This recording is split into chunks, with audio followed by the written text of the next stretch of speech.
China's industrial policy is one of the most important trade issues of our time. In 2015, Chinese leaders announced a new Made in China 2025 program. It became hugely controversial. Made in China 2025 was a big reason why American President Donald Trump started a trade war. The trade war resulted in tariffs and retaliatory tariffs on more than half of U.S.-China trade. It put the two countries on a costly path of decoupling parts of their economies. At the same time, China's industrial policy has become something to emulate. Policymakers in the United States, Europe, Japan, and elsewhere have all begun to implement new industrial policies of their own. For semiconductors, electric vehicles, and other industries, if China is subsidizing, then we must now too. But what do we know about China's industrial policy? Is China picking winners effectively? Are China's subsidies making its companies more productive players in the global economy? Even if not, can the United States and China's other trading partners afford to sit back and not respond? This episode explores these questions as well as why this matters. To do all that, I will be joined by a very special guest. Lee Brandstetter, Carnegie Mellon University.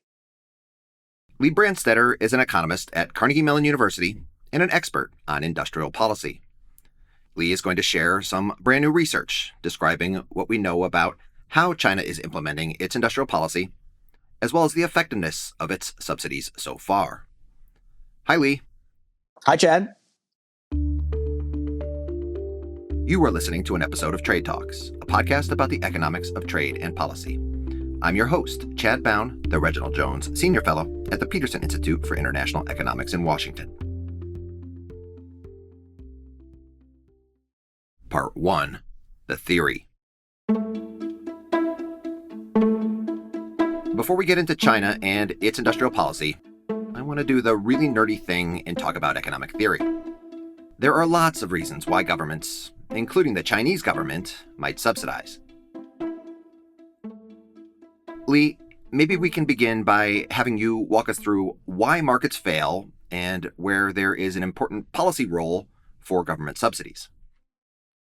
Markets underinvest, systematically underinvest in lots of things that are really, really important for economic growth, productivity, innovation, and development. For instance, research and development. Even in a world of strong patents and strongly enforced patents, firms can't prevent other firms from learning from the successes and the failures of their own R&D programs, right? A lot of the benefit of their R&D programs will necessarily flow to other parties. And so it's perfectly legitimate for governments to invest in basic R&D. We also know that markets underinvest in human skill. If a company trains a worker and that worker is free to take the benefits of the training and put it to use for another company, then the first company pays the cost but doesn't reap the benefit. And yet human capital is probably the most important asset that any modern economy has, right? So since the market underinvests in education and training, governments should make that investment. They should subsidize. Governments can also subsidize to provide public goods, to tackle other externalities, or for strategic reasons.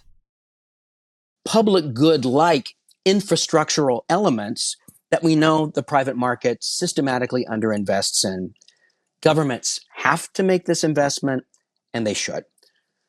Governments can also subsidize things that limit pollution or other social externalities that we want to avoid. And in the strategic trade literature of the 80s and early 90s, theorists have actually shown that it's theoretically possible in oligopolistic industries for subsidies to tip the rents in an industry from one country to another. There is also local politics, even in China. Any government, even a government in a non-democratic system, has to assemble a coalition of interests that supports it, that keeps it in power, and governments will often compensate the losers in order to keep their coalitions together.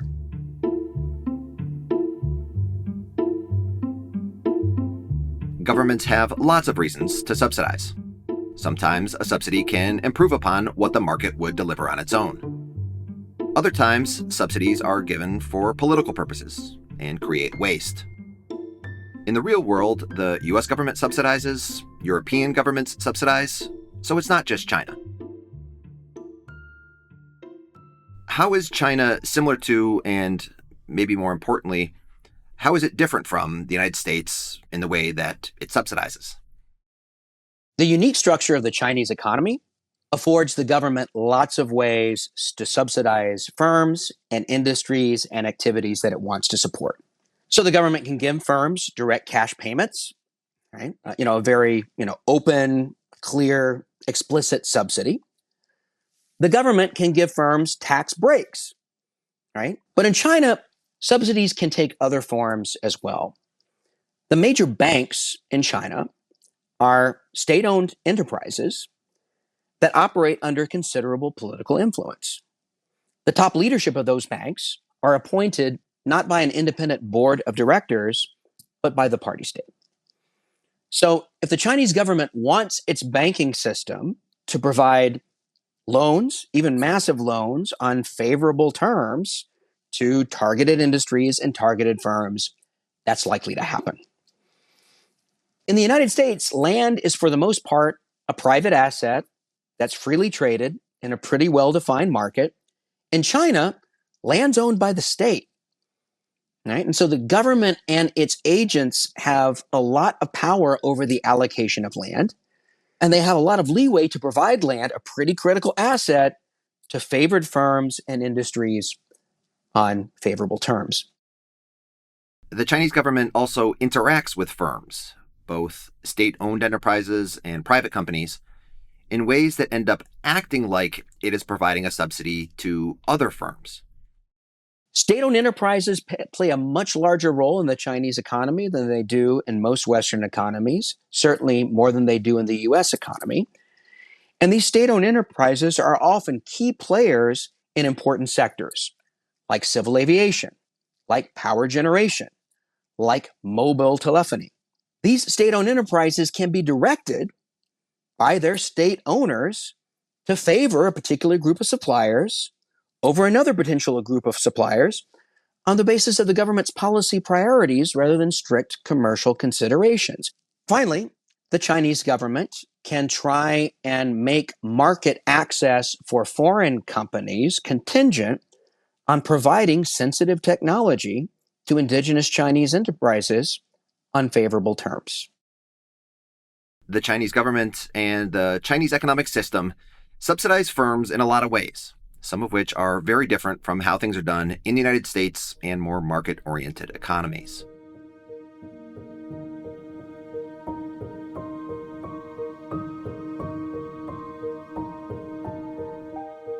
Part 2: China's industrial policy.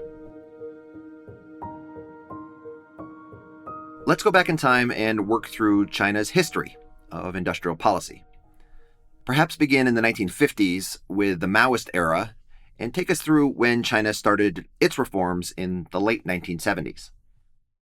So China's history of industrial policy goes back all the way to the Maoist era, when industrial policy was extremely directive, extremely dirigiste, extremely specific. When China entered its reform era, the Chinese government embraced the idea that within industries, the government was going to allow markets to play a much bigger role in the allocation of resources, in which firms sold what products, and how prices were generated.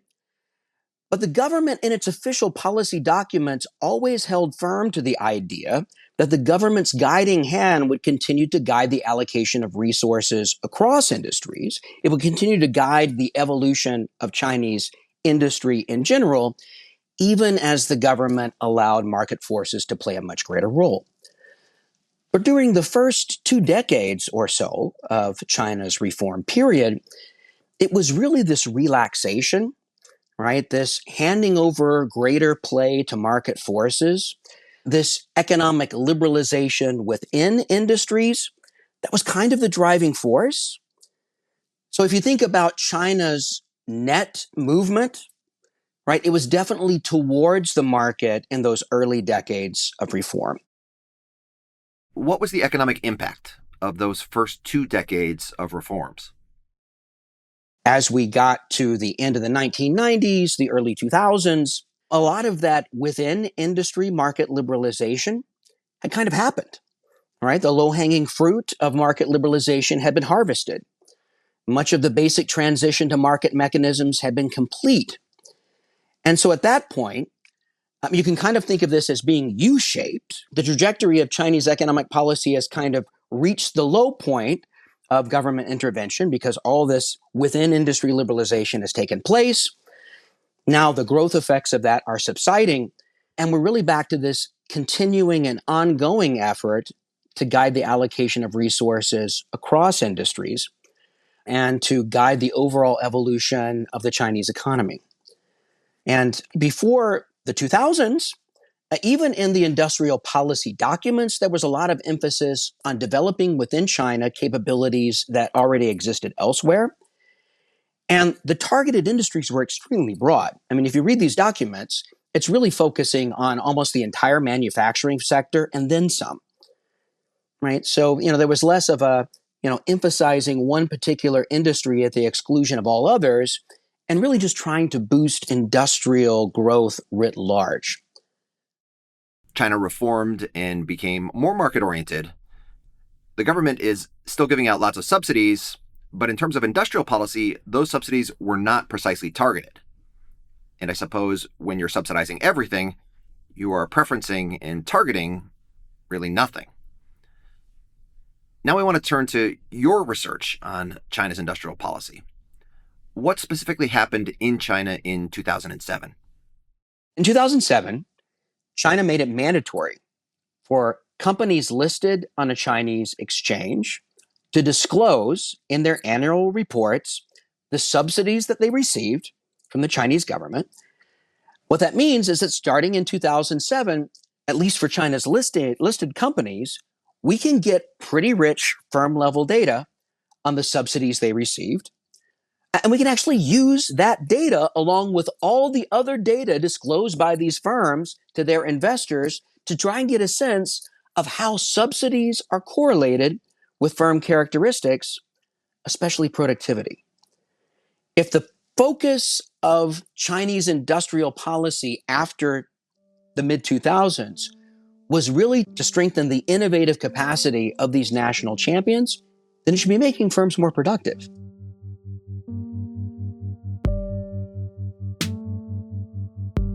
Making firms more productive means companies are getting better. Firms are doing more with fewer resources. This is important because making firms more productive is what leads to economic growth for countries, which means a bigger pie to potentially be shared through things like higher wages for China's 1.3 billion people. Your research wants to figure out whether the Chinese government is picking winners with its subsidies. How do you tackle that question? In order to determine whether the Chinese government is actually effectively picking winners, we might imagine two possible statistical associations in these data. Right? One is that the subsidies are being directed at firms that are already more productive, right? They're already more innovative, they're already more efficient, and additional subsidies will help them become even more so. Right? Give them the wherewithal to leapfrog their Western rivals and become those global technology leaders. So it makes sense to see if the subsidies are being directed initially to firms that are more productive than others. If that is the case, and even if that's the case, for the Chinese government policy to be successful, it should also be true that after these firms receive these subsidies, they become more productive than they were before. What do you find? We find that the Chinese government is not giving subsidies to initially more productive firms. If anything, the statistical association is actually negative. The Chinese government is, on average, giving more subsidies to less productive firms. Overall, the Chinese government is not giving out subsidies to the winners. Now, In your data, there are different types of subsidies. Firms often provide reasons for why they have received a subsidy so you can look deeper. When you examine the subsidies that seem more likely to target innovation, for those subsidies, is there any positive impact on the firm's productivity? Chinese firms' annual reports do often include language that describes what particular subsidies were for. But if we focus on that subset of subsidies that are meant to promote research and development, or the subset of subsidies that are meant to support upgrading of equipment, even for these specific subsidies, we find no relationship with productivity. It's not the case that firms that are more productive are more likely to receive these subsidies in the first instance, and it's not the case that firms that receive these subsidies become more productive later. If China is not picking winners, who is it picking? Which types of firms receive these subsidies? Firms that are larger, as measured by total assets or employment, appear to be somewhat more likely to receive these subsidies.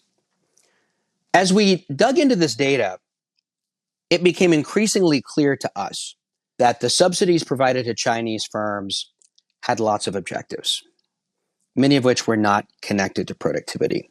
We see significant quantities of subsidies going into declining industries like mining.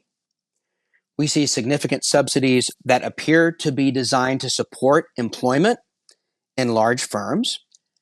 And this makes sense, right? When industries are contracting, when firms that employ lots of Chinese citizens are threatening to lay off large numbers of their current employees, that could be a source of instability. That could destabilize communities. The Chinese government would prefer that not to happen.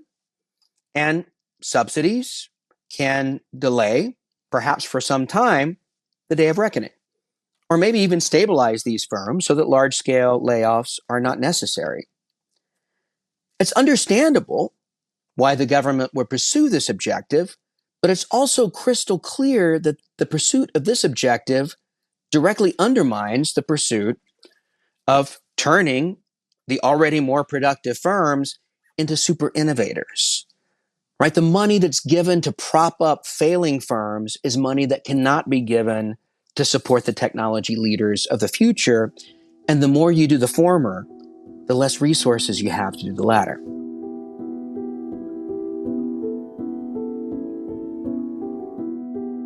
Part 3, Made in China, 2025. By the mid-2000s, the thinking of the Chinese government had begun to change. Chinese policymakers recognized the problem developing within the Chinese economy. China has emerged as a major manufacturer of commodity goods. It's won a very large place in global supply chains. But that's not enough for China's leaders. Right now they're thinking, we don't just want to be the world's factory. We want to be an innovating country. We want our firms to be among the technology leaders in the world's technology-intensive industries. And, at some level, this is part of the natural process of economic development, right? What was also clear is that as we move into the 2000s and the 2010s, we start to see total factor productivity growth decelerate as, again, a lot of the growth boosts from these early market liberalization episodes began to fade. And so part of restoring productivity growth is enabling domestic firms to innovate more, to become more productive. There's nothing intrinsically wrong with that either. Also in the mid-2000s, something began to change in the Chinese government policy documents. The Chinese government began to articulate a clear strategy of displacing Western leaders in technologically dynamic industries with homegrown national champions. And the documents really began to emphasize something the Chinese called indigenous innovation, right? Chinese firms inventing stuff is not a bad thing, right? You and I could benefit from that technology, so could everybody else in the world. But again, the focus was on displacing existing Western incumbent technological leaders with Chinese national champions doing very similar things. Now, in the early 2000s, the Chinese economy was still small enough and poor enough, and its emergence as a major manufacturer was still recent enough that these documents weren't necessarily taken that seriously. In 2015, the Chinese government announced its new industrial policy called Made in China 2025. To China watchers, there was something different about this version of Chinese industrial policy. Made in China 2025 was new, first in the sense that it was the policy document of the new Chinese leadership that had come into power in 2012. Some of the earlier policy documents that had emphasized indigenous innovation were the product of the previous leadership team. Right now, a new leadership team is coming into power. And at first, they're making noises like they're going to double down on market liberalization, right? Like they're going to accelerate market-oriented reforms that had stalled a bit in the later years of the previous administration. But when Made in China 2025 came out, it was clear that the new leadership was doubling down on this idea of promoting Chinese growth through indigenous innovation, defined as using government resources to enable Chinese national champions to displace Western incumbent technology leaders. And now, in the Made in China 2025 document, there were explicit market share targets with explicit dates attached to them, right? This looked like premeditated import substitution driven by subsidies, and it targeted sectors like new energy vehicles, renewable energy equipment, industrial robots, high-performance medical devices. And the targets were extremely high, that Chinese producers would supply 80%, 70% of China's total consumption of these products. There were even more differences with Made in China 2025. The other thing that's new is that the new leadership appeared to be resolved to put very large amounts of money behind this. Now, exactly how much money is being spent supporting Made in China 2025 goals is a little unclear, right? It's hard to actually add all the sums together, but critical reports by the European Union's industrial group suggest that the numbers are in the hundreds of billions of dollars. So this is serious money being put forward by a determined new leadership team that's well established in power. They're setting very specific market share goals, and they seem to be taking this very seriously. And of course, by this point, Chinese companies had come closer to the frontier, and the threat seemed much more real. Yeah, by 2015, the world had already seen Chinese indigenous manufacturers take very large chunks of the global market in highly visible sectors like shipbuilding and solar PV modules, just to name a few.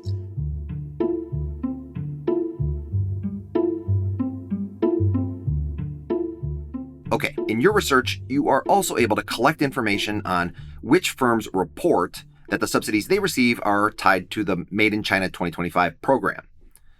So back to the picking winners type of question. First, are the firms receiving these Made in China 2025 subsidies different from other Chinese firms? The firms that receive subsidies that we associate in our data with Made in China 2025 are somewhat different from firms that are not. These are firms that do appear to be on a somewhat more innovative path at the time that they receive the subsidies. They're more likely to have patents, right? Their patents are more likely to grow over time. And they are firms that are in the targeted industries. So there is some difference between the subsidy recipients and other firms. What impact did the Made in China 2025 program have on these firms? Do they behave differently or become more productive? The Made in China 2025 subsidies do not seem to be having the desired impact on the firms that disclose that they receive these subsidies. And in a way, innovation is a hard thing to measure. So economists tend to look for proxies, right, or outcomes of innovation. And one outcome is an increase in measured productivity growth. Another, more indirect outcome could be a rise in the number of patents. There's no statistically significant positive impact on patenting in China. There's no statistically significant positive impact on patenting in the United States. There's no statistically significant positive impact on labor productivity. And there's no statistically significant positive impact on total factor productivity. Tell us a bit more about the logic behind looking at a company's patenting behavior. The Made in China 2025 program did only start in 2015, but still, even with a couple of years worth of data, would we have expected the impact on patenting to show up? You can make the case that, there's innovative capability being built here and it just hasn't yet showed up in the data, right? And if all we had to go on was productivity, I might be inclined to agree. But firms around the world tend to have strong incentives to take out patents pretty early on in a successful research program, because if you don't take out that patent, some other firm might. And we just don't see the impact. And given how easy it is for firms to get patents in China, given the strong incentives they have with subsidies available at the local government level and elsewhere to take out these patent applications, it's really kind of surprising that we just don't see any impact that these subsidies are making these firms more innovative or more productive. Before we turn to the policy implications, we should go through some of the caveats that you note about the limits to this research. China's listed companies play a disproportionately important role in Chinese output, Chinese exports, Chinese corporate R&D spending, but they constitute a small minority of the firms active in the Chinese economy. What's also true is that we're only capturing direct subsidies. So to the extent that these firms are also being subsidized through concessionary state-owned bank loans, through favorable government and state-owned enterprise procurement, through favorable allocation of land assets, and through being the beneficiaries from government-orchestrated forced technology transfer, we're not capturing any of that. Finally, our data is limited in time. Right? Now, in the paper, we stress results based on a data set that ends in 2018. And some of the robustness checks that we've done, we can follow firm attributes to more recent years, right, into the early 2020s. So it is possible that the positive impacts on Chinese productivity take a long time and just have not shown up yet in the data. There's no evidence yet, but we'll see.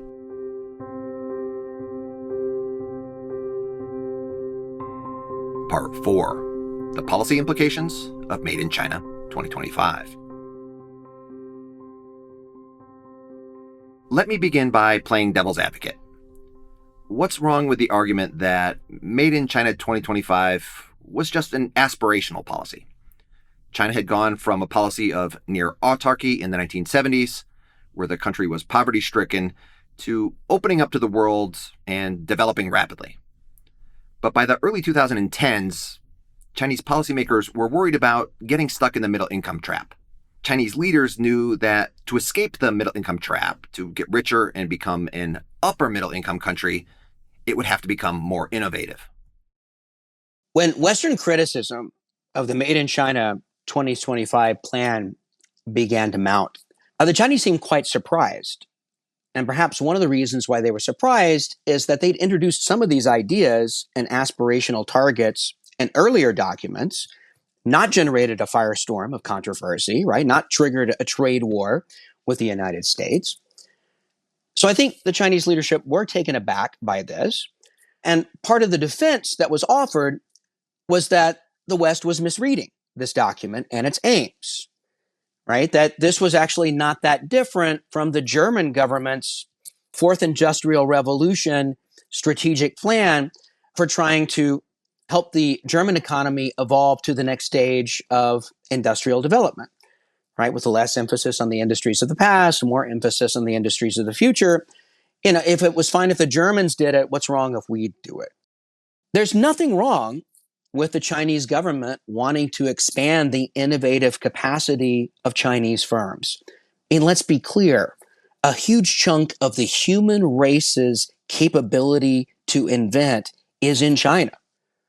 A huge chunk of the world's engineers and scientists are in China. It is in the interests of the human race, with all the problems we face, that resource be leveraged and utilized, and that it generate lots of invention. The problem Westerners have is that they did take those market share targets seriously. That in its initial articulation, it really did look like a premeditated attack on Western sources of comparative advantage. And it looked extremely heavy-handed. This was not an investment in innovative capability in general. This was an allocation of resources designed to limit the market share of Western firms to something like 30% of Chinese industrial robot consumption. It was a different animal. Going back to your research, how should Chinese government officials interpret your results? Has Made in China 2025 been good for China? When we try to evaluate the net benefits, if any, of Made in China 2025, it's hard, at least on the basis of our analysis, to come to a very positive conclusion. Resources have been expended, but the desired innovative outcomes have not yet emerged. Now, that in itself might be disappointing enough. I mean, we all know that you can spend a lot of money and not get what you want. I think anybody who's been through a kitchen remodeling experience, has had a taste of that. Right, but the problem for the Chinese government is not only have they spent money and not, at least not yet, apparently achieved the desired innovative outcomes, but they've alienated and angered their trading partners and arguably brought down on Chinese firms and the Chinese economy a whole range of sanctions whose costs, at least in part, probably have to be added to the cost of the resources that were directly expended on this program. In the US-China trade war is a really big deal. And it's not just the United States. European multinationals and multinationals based in East Asian industrial democracies have also strongly criticized this policy and related policies. I think if you look closely, you can see evidence of, declining willingness to invest in the Chinese market, some desire to find alternatives to Chinese source of supply, and a surprising degree of compliance with efforts by the U.S. to limit the access of Chinese firms in certain industries to the most advanced technologies. This has been incredibly costly.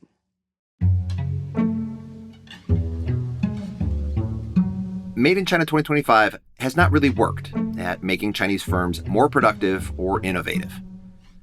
But how does China compare to other countries? Was it worth a try? Maybe Chinese policymakers were just uniquely bad at implementing industrial policy. Some may interpret our paper as being especially critical of Chinese industrial policy. And while our results do suggest that they are by and large not accomplishing the goal of enhancing innovation or productivity in a systematic way, I think it's fair to point out that this kind of industrial policy is hard for everybody. Chad, you and I are old enough to remember when many in Washington looked to Japan as an outstanding example of a country that had skillfully used industrial policy to turn itself into an economic superpower. But the evidence that supported this view was largely anecdotal.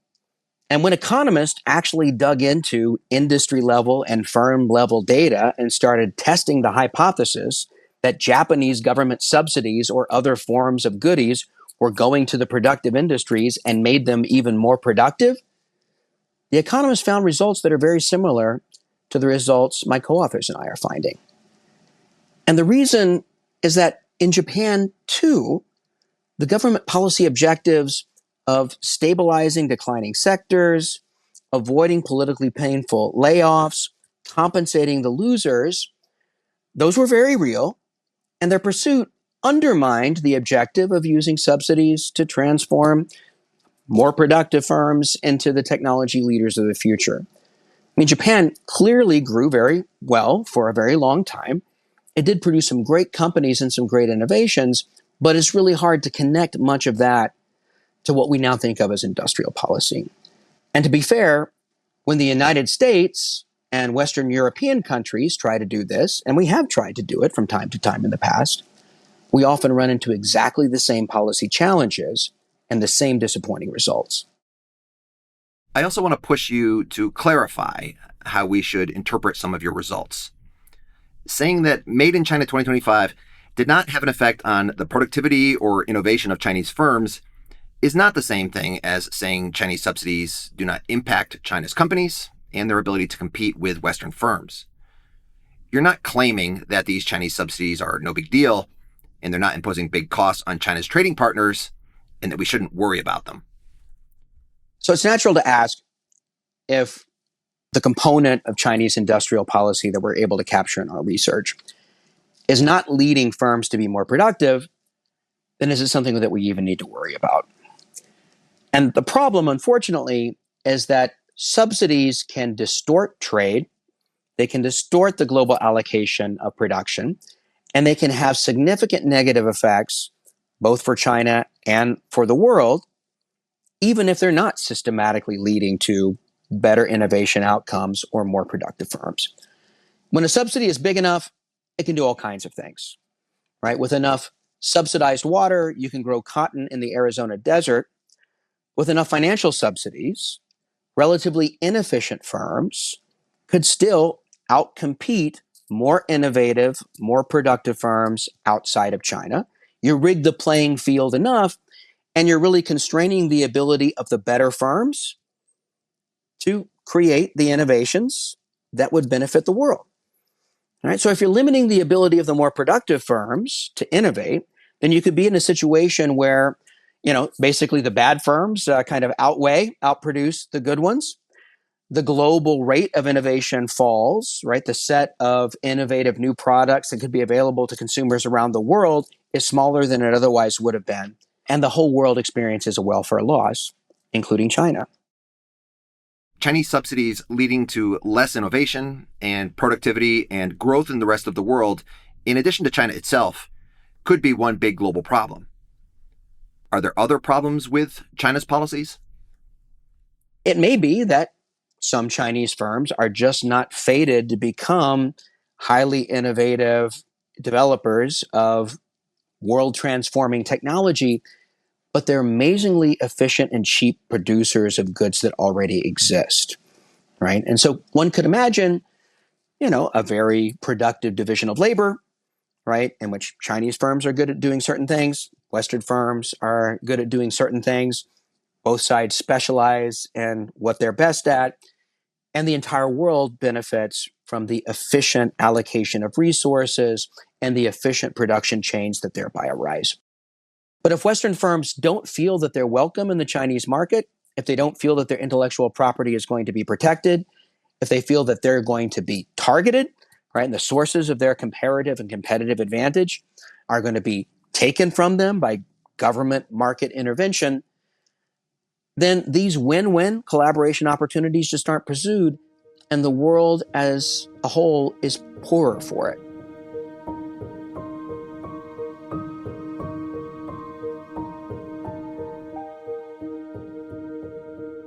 Even if China's subsidies are not accomplishing what we would consider to be their most important goals, they can still be a source of inefficiency and competitiveness concerns for the rest of the world.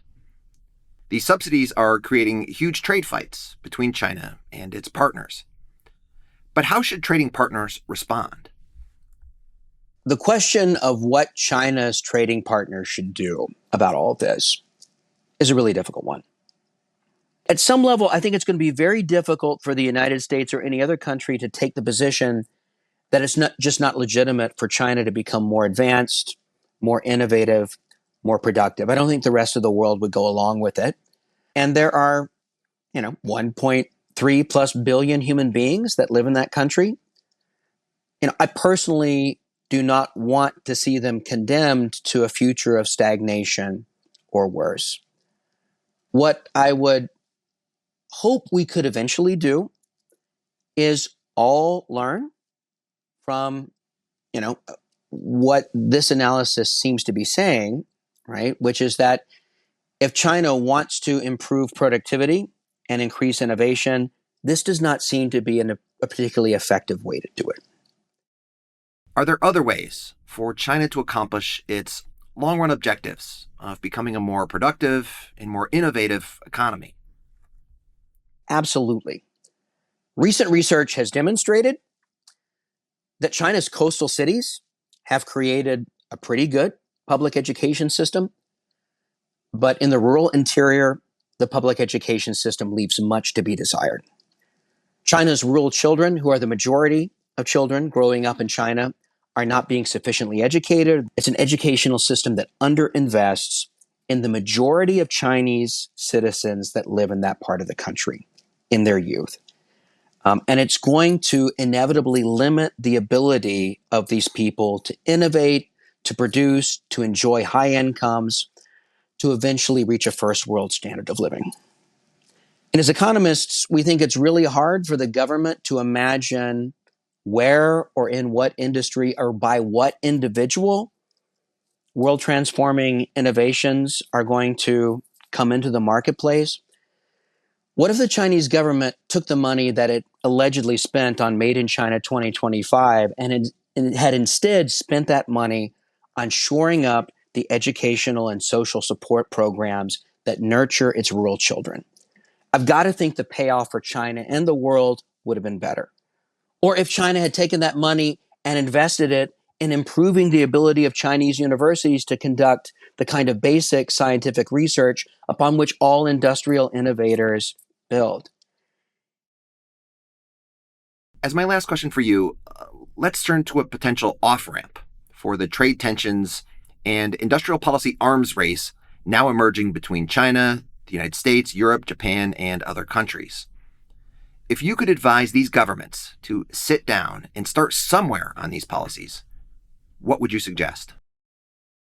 If both China and its trading partners / rivals could take their industrial policy competition that's focused at the production stage and move it upstream into education, into training, I think it would be much easier to avoid this kind of arms race dynamic that we're currently in which when China subsidizes something, Western countries feel like they have to institute a government intervention of their own. And of course, our intervention might undermine the Chinese government intervention, and so they have to intervene more or in a different way, and then we have to respond. And it's bad enough that we're stuck in this dynamic, but if we're subsidizing things that don't seem to work, that's even worse. Are there ways that we could put guardrails around this competition, around this rivalry, that can move some of that expenditure upstream where it's more likely to actually accomplish the articulated long-term goals of the Chinese government and avoid this kind of poisonous tit-for-tat trade friction that we seem locked into? Lee, thank you very much. Thanks for having me.